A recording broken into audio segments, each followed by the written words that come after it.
Alright, so here's something I've been thinking about. Here we have a 2020 Tesla Standard Range Plus and a 2008 Toyota Prius.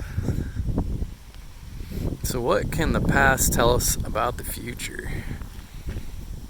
Well, this car has 116,000 miles. Everything works on it. Still gets 41 miles per gallon in the winter, and I idle it a lot, so it sits around running. So pretty good. No real problems. The only thing I ever replaced were the front wheel bearings and the brake pads and shoes. But this car had a lot of technology for the time. It has a bladder in the fuel tank.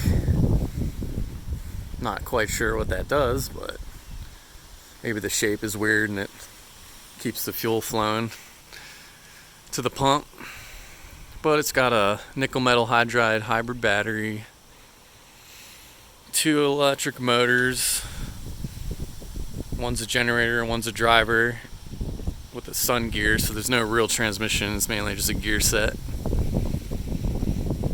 3 inverters, so one for each motor and one for the air conditioner. And then on top of all that, it has an internal combustion engine.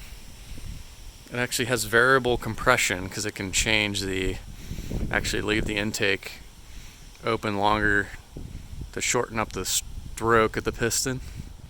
It's variable compression. It's kind of neat.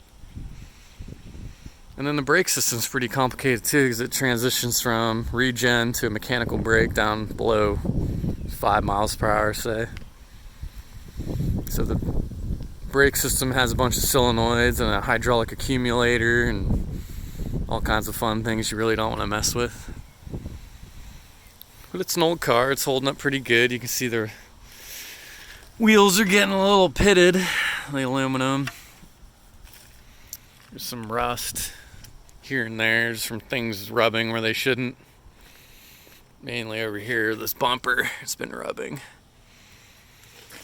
But 2008, 116,000 miles. Driven in the winter pretty much, my winter beater.